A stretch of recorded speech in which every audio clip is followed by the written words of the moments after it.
Welcome to another healing conversation brought to you by AcousticHealth.com. I'm Loren Gailey, and today we return with a fascinating speaker and teacher and scientist. Dr. Joe Dispenza is here today with us, and he really is doing the work of proving what the great sages have taught us throughout the eons, and that is the power of our minds through meditation, and this gives us the ability to change our biology and to change our brains, literally. Dr. Joe, thank you so much for being here on Healing Conversations. Oh, I'm very happy to be with you again. You are doing some incredible work with your own large training sessions across the nation and the people that have wonderful healing journeys with your sessions. But you've also done you've got a great partnership with the Quantum University, and that is wonderful that this is taking the forefront in the industry. Does it feel like that to you? Well, I think, it's a time in history where, information is so readily available, and I always say in the age of information, ignorance is a choice. And I just think it's changed in the last 10 years because people are more informed, they're more knowledgeable, and they're asking bigger questions about the nature of reality. And because of that, I think they want to know the truth. And it's just a better listening and just more fundamental inner strength to be able to prove it to ourselves. So I'm very happy to be able to contribute, and Quantum University, as an example, has the passion to do the same. So we're doing real well together. You've just got some wonderful healing journeys that we're going to talk about. We're also going to talk about your latest book, You Are the Placebo. And this is really powerful once people realize that it is this simple, and working at it may not be as hard as people thought. Now, one of the things that I love about your whole entry into this work is your personal story, because you literally healed yourself. Can you share that? I mean, you avoided some pretty incredible surgery, and that's a fascinating story. Can you share on that one? Sure. In 1986, I was in a triathlon in Palm Springs, California, and I was on the biking portion of the race. And I was coming up to a turn, and I was passing two cyclists, and there was a police officer on the corner, and he was waving me on to make the turn. And as I was passing the two bikers, he had his back to the oncoming traffic, so he wasn't really seeing who was approaching. And when I made the turn, I was hit by a four-wheel drive Bronco going about 55 miles an hour. Anyway, when you get catapulted out of your bike like that and you land on your back, one of the common things that happens is that the vertebrae are columns, they're blocks, and when you land with that kind of force, the compressive force compresses the vertebrae, and so I had fractured 6 vertebrae in my spine from the impact. One of the vertebrae was more than 60% collapsed, and I had bone fragments on the cord, and the neural arch, the arch that contained the spinal cord, was broken like a pretzel. So I was facing a pretty rough future, and the prognosis wasn't looking very good either. I didn't think I'd ever be able to walk again. And the procedure, the typical procedure for an injury like that, is what's called the Harrington rod surgery, where they cut off the back parts of your vertebrae and they screw in, for me, in my particular case, a 12-inch stainless steel rod on both sides of the spine. And when they screw the rod in, it acts like a cantilever to pull the spine off the cord. And then they take bone fragments from your hip and they paste it over the top and hope for the best. So those rods would have been from the base of my neck to the base of my spine. Anyway, after 4 opinions from some of the leading surgeons in Southern California, I decided to not have the procedure done. And I thought maybe if there's an intelligence giving us life, and that vitalistic invisible force, that consciousness that's organizing all our functions and giving us life, if I could connect with it and begin to interact with it and give it a plan or a template, and then surrender it to a greater mind, maybe it would begin to do the healing for me. And I think that I was young enough and probably innocent enough and bold enough to try it out, and I wasn't going anywhere or doing anything. For the most part, I was laying face down. And I went through a journey where I came up against my own personal limitations and struggled with my own doubt and taking philosophical, theoretical information and trying to experience the truth of it. And so 6 weeks was pretty much the dark night of the soul for me. And then things started turning around, and I was able to hold my attention a lot better, and I was able to go through an inner process where I could reconstruct my spine without losing my attention. And I think that was the turning point for me, because I noticed some really strong changes in my body after that. And when I was able to correlate the changes outside of my body with what I was doing inside of my body, I just kept paying attention to what I was doing and doing it better and doing it more passionately. And I was back on my feet in 10 weeks and back, in my office and training at 12 weeks, and pretty much now I live a normal life with no pain in my back. But that was the moment where I said if I was ever able to walk again, I'd spend the rest of my life studying the mind-body connection and how mind influences matter, and pretty much been doing that ever since. Again, that is a fascinating story, so thank you for sharing it for those who have not have heard about it.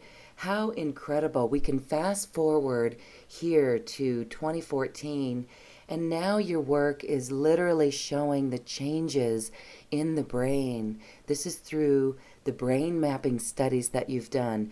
Isn't it fascinating, but yet so simple to you from that perspective? Well, I think it's both a demystifying process, and at the same time, I do think when we get anything, it seems simple. I think part of the programming, part of the conditioning process is waking up from the spell, and when I was writing You Are the Placebo, I became very fascinated and very aware with the idea that we are pretty much conditioned into different beliefs about health and about how powerful we really are. And so, in one sense, the waking up process, or the unconditioning process, or breaking out of the hypnosis, is one of the elements that is the difficulty, because it's been years of thinking certain ways and believing certain things and doing certain things and feeling certain ways that our biology tends to be programmed, neurologically hardwired, genetically programmed. And so when we started seeing in the workshops that we were teaching around the world, people heal themselves of cancer and chronic pain and lupus and MS and rheumatoid and celiac disease and Hashimoto's syndrome and rare genetic disorders that medical science had no solution for. That was happening right during our workshops, and in some cases over the course of months. If you think about it in the placebo studies, if you're taking an antidepressant and it's a placebo, you're taking that antidepressant or that placebo every day, and that reminds you that you're going to get better. So a lot of times when we have to change a genetic program, it takes a certain amplitude of emotional state or a certain repetition that finally reprograms the gene. So certain people were able to do it right during our workshops, which for me personally was some of the biggest surprises of my life. And then at other times, people took a year or two to turn around a genetic condition, but they did it. And because they were able to reproduce the same state of being every day, every single day they got up from their meditations differently than when they sat down, and we saw people in our workshops doing it in real time, then, the big question was, can we measure this? Can we begin to see what's going on in the brain and body of people that are doing it? And so that's when I assembled a team of researchers, and we began to do pre- and post studies for brain scans, heart rate variability, the energy of the room, the energy centers of the body, the energy around the body, and now even epigenetic testing. And so amazing time because I think that when people really see that it is possible, and they listen to people's stories, they're more prone to believe it's possible for themselves, and that's the beginning process of reprogramming. I think that the medical model works really great for acute conditions. If you have a broken arm or appendicitis, you need acute care, and we have great medical advances to be able to take care of that. But a lot of the chronic conditions that people experience, pharmaceuticals a lot of times aren't enough. That there has to be lifestyle changes. There has to be significant changes in people's choices, and this is where we come back to the idea that people really may not want to use certain external substances, and I think if they understand that it's possible, then they're more prone to try it out for themselves. It really is, as you said, it's this vital force that is the invisible force of the universe, and that you connected with it to heal yourself, but you also said that you gave it a template and you surrendered it. In your book and some of the stories that you share, that's vital in someone allowing disease to manifest in their life or not.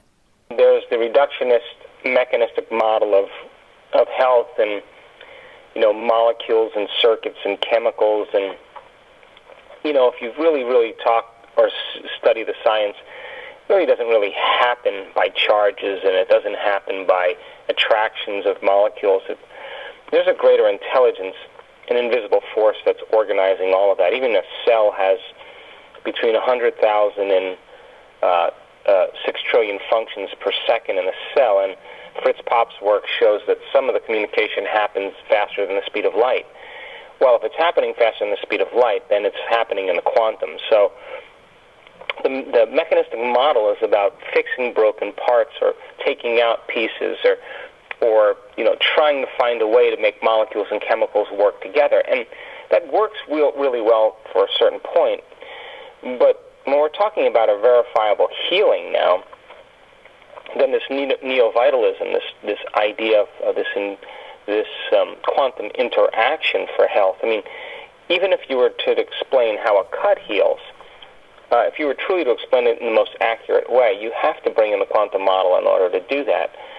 So in my reasoning at the time of my accident, and by the way, it's almost the exact same all these years later, that when people marry a clear intention with an elevated emotion, it's a combination of those two elements that seem to change the brain and body, and also at times change matter. So an intention is just getting clear on what you want. And the more clear we are on what we want, we're reminding ourselves of a vision of the future. Now, the brain is organized to reflect everything we know in our life. The brain is an artifact from the past. It's a record. And so that record is based on the things you've learned and experienced throughout your lifetime. And feelings and emotions are the end product of past experiences, and most people feel the same way every day. So for the most part, their body is their unconscious mind, is believing it's in the same environmental experience all the time. So if you keep thinking and feeling in that way, your brain and body pretty much become anchored to the past. But when you marry a clear intention, a vision of the future, the strong emotional quotient with an elevated emotion of gratitude and joy and expectation and freedom, it's the combination of those two elements that really begin to change our state of being. And now the brain and body are no longer living in the past. They're living in the future, in the present moment. And it's what begins to rewire the brain and pretty much epigenetically signal the body in new ways. Now, if you overintend, that's called trying, and we all have been there, nothing much happens. And if you over-surrender, and most people are lazy, lethargic, and uninspired. But there's a razor's edge between the two. And probably the clearest way I can describe it is if you knew that there was a greater intelligence that was giving you life and that it was responsive to how you think and feel, then the surrendering process is trusting in the outcome, not forcing the outcome, not trying to make it happen, not getting in the way, but trusting in that outcome. And so when we have that kind of intention, and then we open our heart and begin to feel like how it would feel if it would occur, and then not getting in the way and allowing the universe to organize it in a way that's right for us, that's when we begin to see the magic happen. Now, it's easy to talk about it, but to actually do it when you're facing a disease or you're facing a choice about what procedure you should have done, and there's impatience or there's stress or there's fear or there's doubt, it's those lower emotions of the hormones of stress that cause us to always feel separate from that field of possibilities, and that's when we're matter trying to change matter. The hormones of stress pretty much bring us to a lower denominator. We're more matter and less energy. We're more particle and less wave, because those hormones endorse our egos to define reality with our senses. We become materialists. So people and things and our bodies and time become really important values to us. And so then when we're the ego trying to change the ego, when we're the program trying to change the program, when we're the brain trying to change the brain, it's like matter trying to change matter. But when you open your heart and you have a clear intention, you're more energy and less matter. It's a fact. You're more wave and less particle. And when that occurs, you tend to feel connected to something greater. You trust the outcome. You don't know how it's going to happen or when it's going to happen, but you understand that it's going to happen. And when you get to that level where you're more energy and less matter, that's the moment now, from a quantum perspective, you're broadcasting a new vibrational signature, and that's when matter is being affected by energy. In other words, energy is the epiphenomenon of matter. That's when we start to see significant changes in the brain and body, and if a person does that every day and they can get beyond their feelings of the past and get beyond their fear, they can get beyond some of the self-doubt and the other emotions, impatience, that's when we're at our best. And I've seen it over and over again on the brain scans that without a doubt, you and I are at our best when we get out of the way, and we are really make our brains worse when we're trying or we're analyzing or we're thinking too much. It actually drives the brain further out of balance. So teaching people the process is an unlearning process. You got to lay down the very thing you used your whole life to get what you want for something greater to occur, and that's surrender. And we can only talk around that because it sounds easy philosophically, but when we really want something to happen, at times we get in our own way. At times we get in our own way, and that would be belief systems, again, that you were talking about, because these just go, when we talk about neuroplasticity, it just creates that hard wiring in the brain, that belief system, and then you've shown it does go down throughout the body and it becomes a biological thing. So when we're talking about getting out of our own way and opening the heart, yes, this is how that transformation happens. What does that really mean for you going through the possibility of never walking again? How did you overcome that doubt? And you said earlier that it was without losing focus. That was a challenge for you too. Well, I learned something really important when I was a 24 or 25-year-old kid. And, when we face a crisis or trauma or a disease or diagnosis, or there's some type of catastrophe or loss, and we're stressed, we always tend to focus on what we don't want instead of what we do want. And now, why do we do that? We do that because in survival, you got to take care of yourself. You got to protect yourself. So you're always picturing the worst-case scenario. You're selecting a potential in the quantum field, and then you're preparing yourself for what would happen if it happens. And your body then begins to make the specific chemicals physiologically for you to begin to activate that stress response even further. In other words, you can turn on that stress response by thought alone.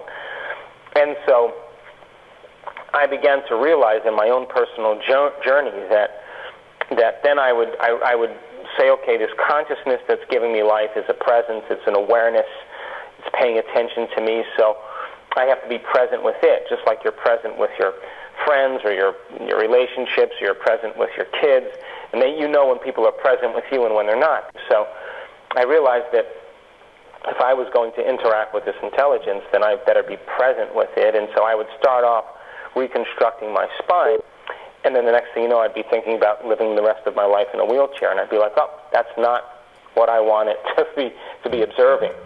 So then I would start off again, and the next thing you know, I'd be thinking about, should I sell my home, or sell my practice?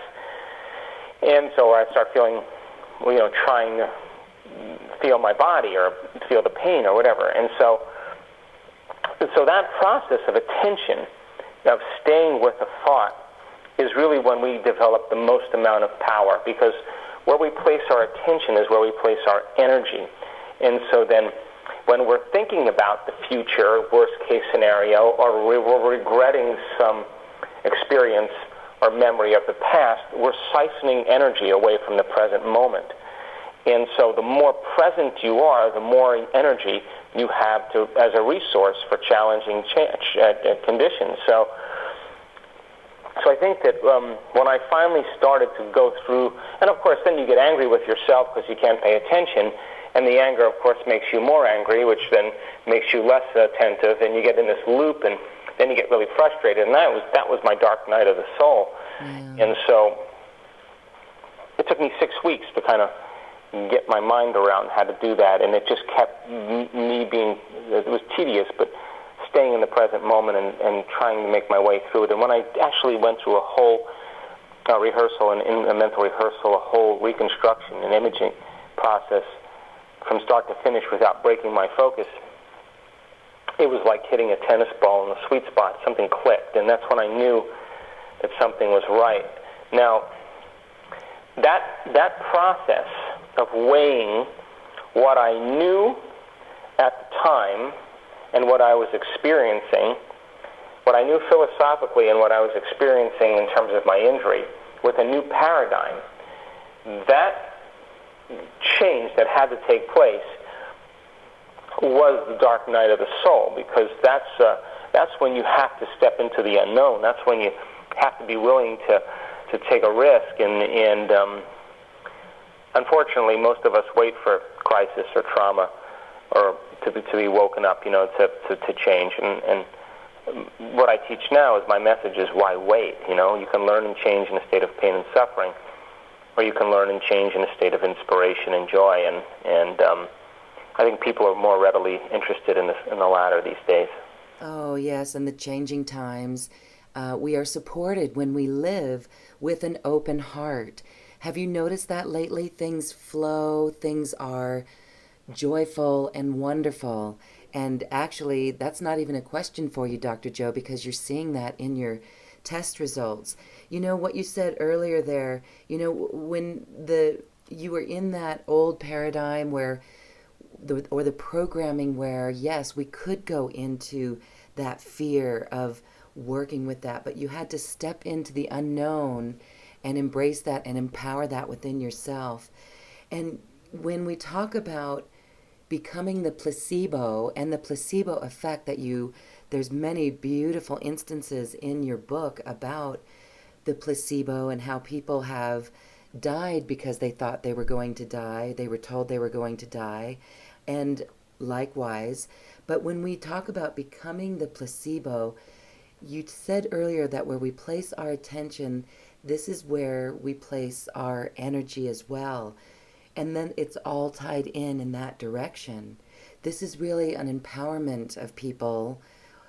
Once it's as if this is where we live in the quantum zone, so to speak, this real masterfulness that we have over our thoughts and emotions. Well, you may not be able to control everything in your external environment, but we can learn how to control a lot of elements in our inner environment. And stepping into that unknown, stepping into that unknown place is where the real true change takes place. And we've been hypnotized and conditioned into believing the unknown is a scary place. So if you're holding on to your knowns, then it's entirely possible that you're holding on to fear because it's a known. It's entirely possible that you're holding on to guilt because it feels familiar to you. It's entirely possible that people hang on to certain habits of thought and action because at least that they can reaffirm their identity. So the hardest part about change is not making the same choices you did the day before. And the moment you, well, think about it. You think 60 to 70,000 thoughts in one day. Out of 60 to 70,000 thoughts you think in one day, 90% of those thoughts are the same thoughts as the day before. So the same thoughts always lead to the same choices. The same choices always lead to the same behaviors. The same behaviors create the same experiences. And the same experiences produce the same emotions. And those same emotions drive our very same thoughts. And our biology, our neurocircuitry, our chemistry, our neurotransmitters, our hormones, and even our genetic expression is equal to how we think, how we act, and how we feel. So when you decide, like, oh my God, 95% of who I am by the time I'm 35 years old, now this is science, by the way, there's a set of memorized behaviors, unconscious attitudes, beliefs and perceptions and emotions and reactions that function subconsciously like a computer program.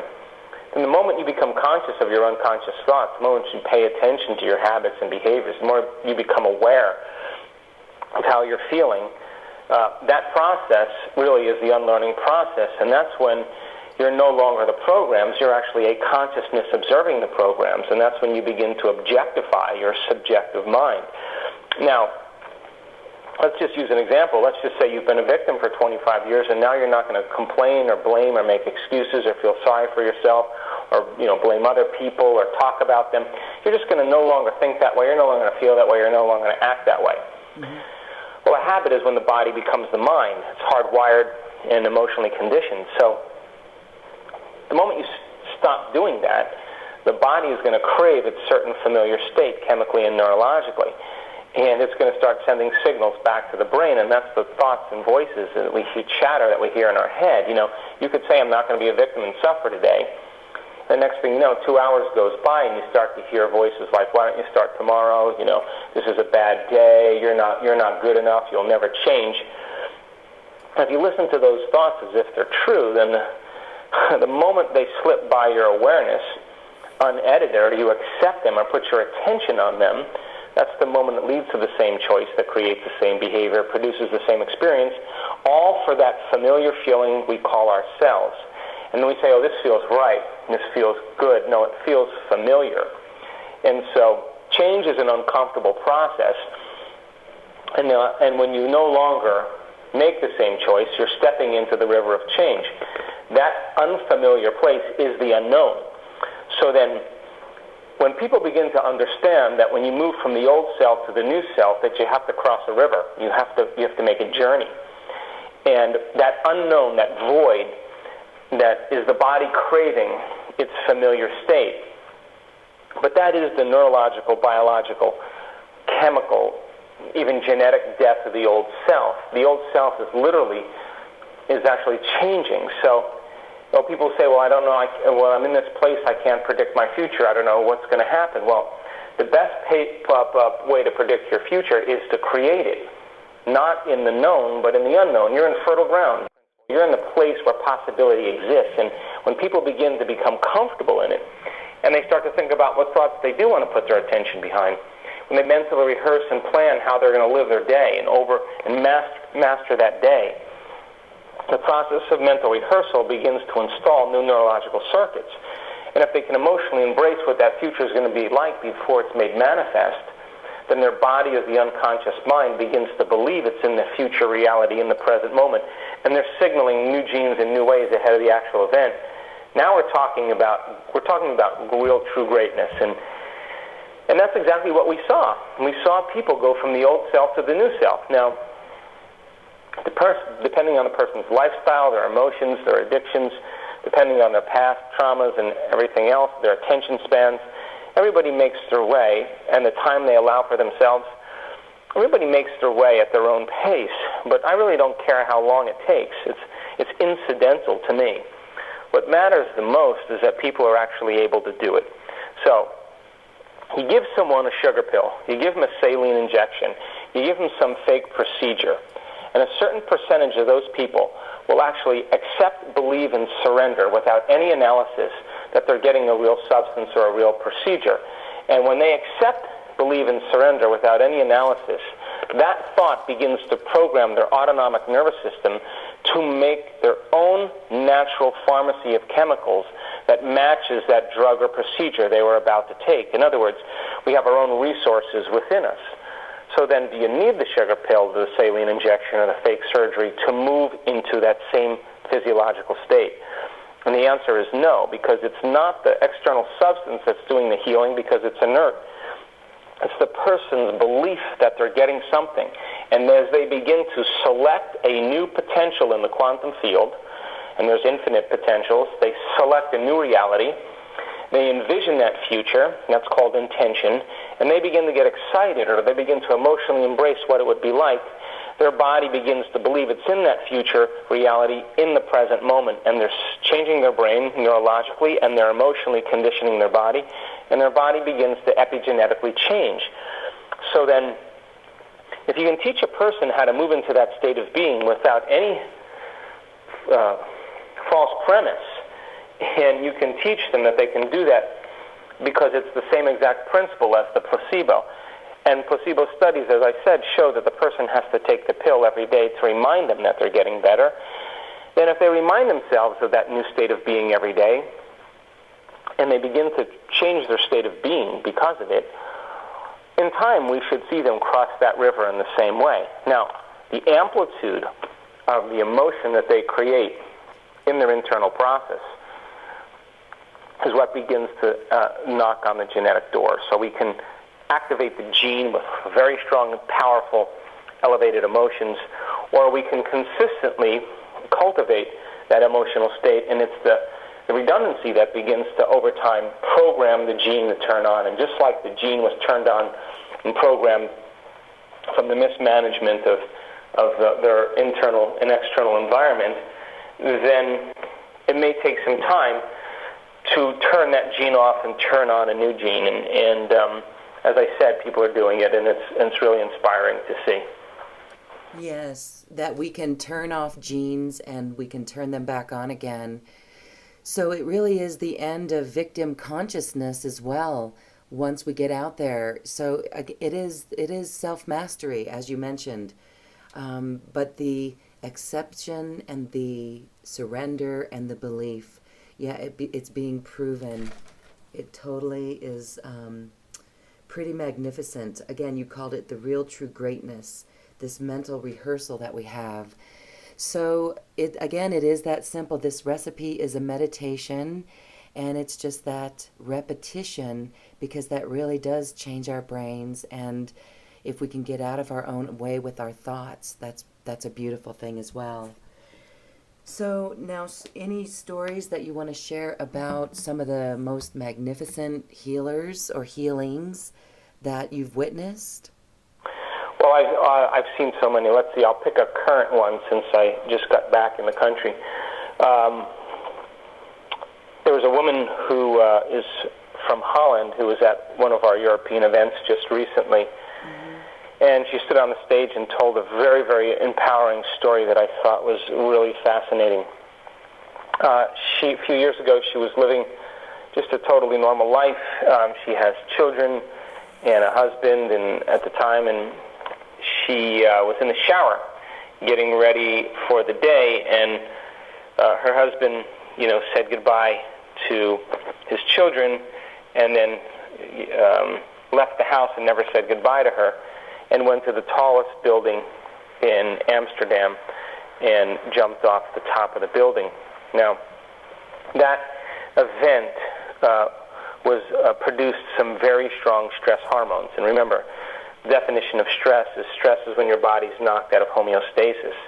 The stress response is what your body innately does to return itself back to order. Now, all organisms in nature can tolerate short-term stress. Zebra gets chased by the lion. 15 minutes later, if it outruns the lion, it goes back to grazing, and the event is over, and the body returns back to balance. But with human beings, we can turn on the stress response just by thought alone. We can think about some event that happened in the past, or we can begin to prepare ourselves for something that's going to happen in the future. And when we do that, we begin to produce the same physiological chemicals as if we're in the event. So This woman had a very strong emotional experience. She was angry, she was frustrated, she was resentful, she was victimized, she was suffering, she was in pain. She had all the hormones going from that event, and it was a very strong emotional event. So the amplitude of that event emotionally branded her neurologically in the brain and emotionally in her body. And every time she thought about the event, she produced the same chemistry in her brain and body as if the event was occurring. So her body relived the event 50 to 100 times in one day. Then, of course, everybody in her life was treating her a certain way because her environment was reminding her of what happened, and so the chemicals of stress turned into a mood, and then it turned into a temperament, and over time it started to become part of her personality. She was the identity of a woman whose husband committed suicide, and she was stressed out and left with her 2 children. Now, and within about 9 to 10 months, I think it was, she was in such pain emotionally that she manifested pain in her body to such a degree that her body would not even walk. She became paralyzed. And so she went for a host of tests and scans, and they basically named the condition neuritis, which means inflammation of your nerves. But they couldn't figure out why she was that way. Well, from our model, we know that she was in so much pain, and that her body was so much living in the past that it was tormented, so it developed pain physically. So she went to the doctors, and they tried many different medications, and now she couldn't work, and she's a psychotherapist, and then she couldn't take care of her children, and she didn't have enough money, and then so now she was having more stresses, and of course that produced more of the fact that the hormones of stress downregulate genes to create disease. So now she was developing a second disease a few months later, where she had these large ulcerations in her mouth, in her esophagus, in her vagina, in her bladder, in her anus. All the mucous membranes of her body became very ulcerated. So now she can't eat, and she's in worse pain now on the inside as well as the outside, and that adds to more stress. And so now her mother's taking care of her children. She's bedridden. She's got all these conditions, and she thinks she's dying. And, of course, the heightened stress then creates esophageal cancer. So the doctors give her the diagnosis, and she goes for one chemotherapy treatment, and she says, there's no way I can do this. It's just too much. So she came to one of our workshops a couple years ago, and I remember her because they brought her in on crutches and a walker, and she sat off to the side, and she was in a lot of pain, and she was doing very poorly, and she started to understand the idea that she could change her state of being, and that it was the hormones of stress that pushed the genetic buttons in the first place, and that her body and brain were in the past. It started to make sense to her. But now here's the challenge. She couldn't think greater than how she felt. In other words, feelings had become the means of thinking, and for the most part, that means she was thinking in her past. So getting her every day into a meditation and changing her state of being was the challenge, because she was pretty much in the habit of being a certain way. But she came, she got the information, she was inspired, she started her meditation processes, and I told her that she cannot get up from her meditation until she literally got up as somebody else. And so now the challenge began, because she had to get beyond her anger, she had to get beyond her resentment, she had to get beyond her victimization, she had to get beyond her pain in her body. She had to overcome her identity, her conditions in her environment, her no money. She had to overcome her future based on her past based on her future. She had to change all of that. So she had to become nobody, no one, no thing, nowhere, in no time. She had to become pure consciousness, and that means that she had to get beyond herself. In other words, if you're going to heal by thought alone, you have to become thought alone. Now that process takes a tremendous amount of effort, especially when we're addicted to those stress hormones.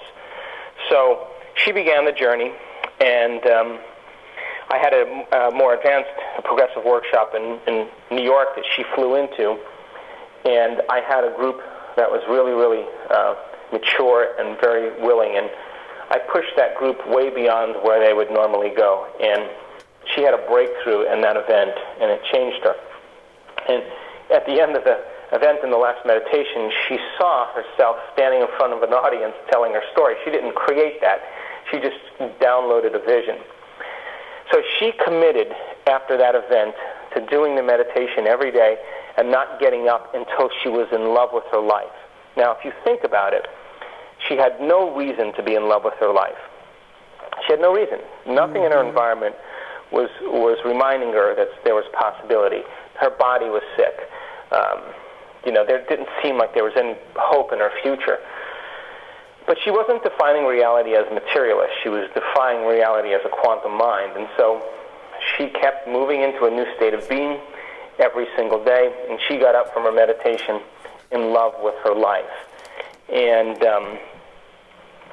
when she was on the stage that day, she said that, she had just gotten the scan. She had just come back from the doctor, and there's no sign of cancer in her esophagus. There's no ulcerations in any of her mucous membranes. She walks without any pain. She doesn't walk assisted in any way. And, of course, she's got a new husband, and she has a new life. And I said, when she said, I truly am in love with my life. And I said, you created your life from the state of being called being in love with your life. Of course, you're going to have a wonderful life that you're in love with. And the message was that when she finished, she said, that experience and all of that was my greatest teacher and helped me to understand what true change, what it takes to truly change. So, I think that when someone stands up and dances the salsa and you observe them dance the salsa and you like the salsa, you'll dance the salsa better. If you see someone stand up and hit a tennis ball really well and you love tennis, if you watch them because of mirror neurons, you'll hit a tennis ball better. If you see someone in your life lead with compassion, you'll lead with compassion better. And if you see someone stand up and talk about what it took for her to overcome herself and produce true physiological change, you're more prone to give yourself permission to do the same. So we have people tell stories, and we have lots of those stories. And the key element is what it took for her, the tenacity and the strength that it took for her to really, really make some fundamental change. And I was just in Holland, and she was there, and she's bright and happy and in love with her life, and really the living example of truth, which is really evidence that this is absolutely possible. Yes, so beautiful. Thanks for sharing that story.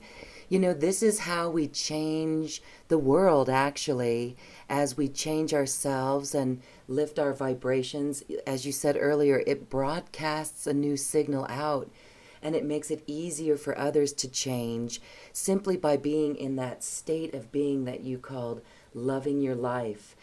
Really wonderful work. Thank you so much. As we close today, I'd like you to speak about the chakras that we have. You also call them energy centers. And in the Quantum Congress workshop, you mentioned that by people even consciously connecting or blessing these centers, they've seen great transformations as well. Yes, I really didn't have the room in the new book, the Placebo, to put some of that research in there because, I could have written another 100 pages if my publisher let me. But when I started seeing also strong changes, I started of the field around the body. I wanted to see if it could be measured. Then people were saying, I feel so much lighter. I feel more like energy and less like matter. So we brought in a sophisticated instrument from Russia to be able to measure the field around the body as well as the energy centers of the body. Now, I call them energy centers because I don't like to use traditional words because people get hung up on traditional words. Biologically, they're centers of information. They're centers of energy. There's a plexus of neurons that matches each one of those hormonal centers.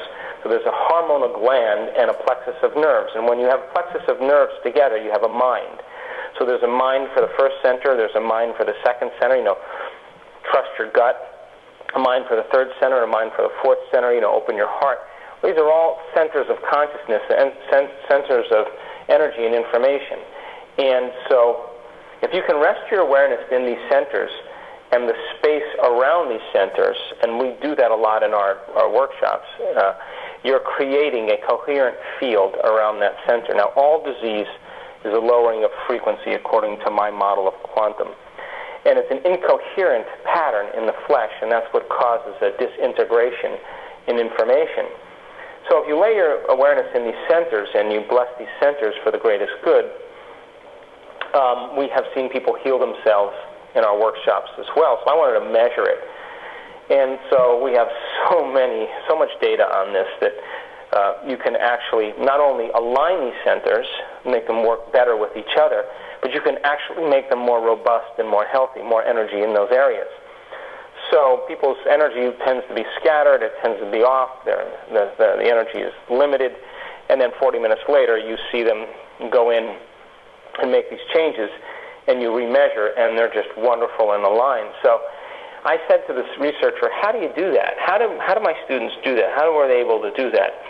And he said they could not do that with their conscious mind. They had to enter the operating system of the autonomic nervous system, and it was their autonomic nervous system that created that kind of order. So we use a very specific meditation called Blessing of the Energy Centers, and it's become one of the most popular meditations that we do.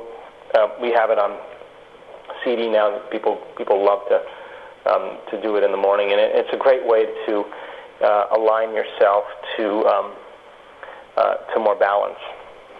Yes, and you have images that show the changes before and after, and it really is incredible. Again, proof that we can heal ourselves by our thoughts.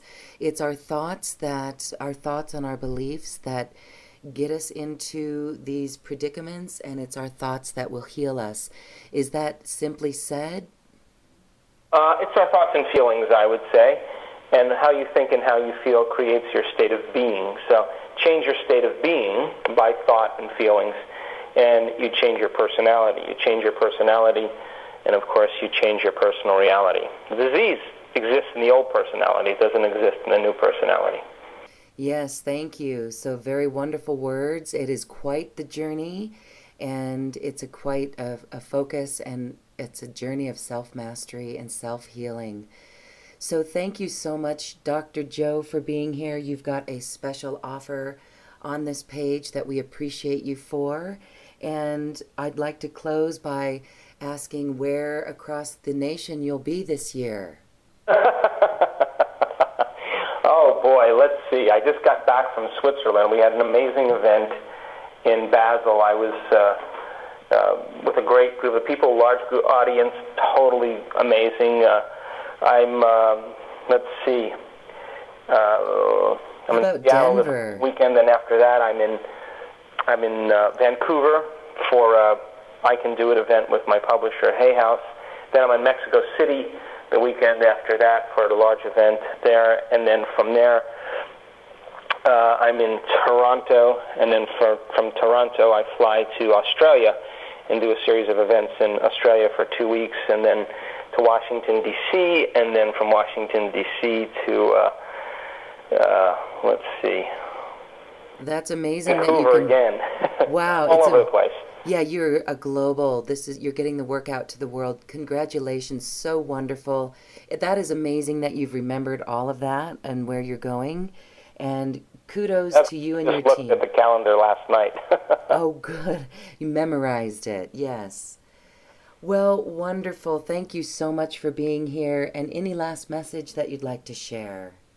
I just really am honored to contribute to the world in some way. I'm really excited about my new book, and I think it hopefully gives people the permission to try it out for themselves. Yes, changing the world. Thank you, Dr. Joe, for really making this a paradigm shift, even with the medical doctors and the medical industry out there, because that is the bridge that you are forging between spirituality and science, and it comes down to the quantum field. Thank you, thank you, thank you. You're welcome. You're welcome. Keep up the good work. And thank you too for listening. We invite you to share this program with your friends and get this information out to the world. This is information you won't find in the mainstream media.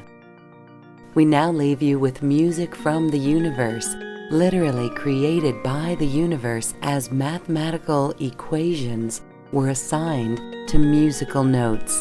The result is this beautiful music available at acoustichealth.com.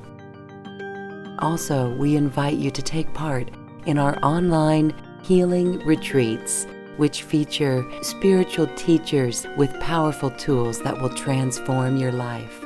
Visit acoustichealth.com and click on Online Healing Retreats. Namaste.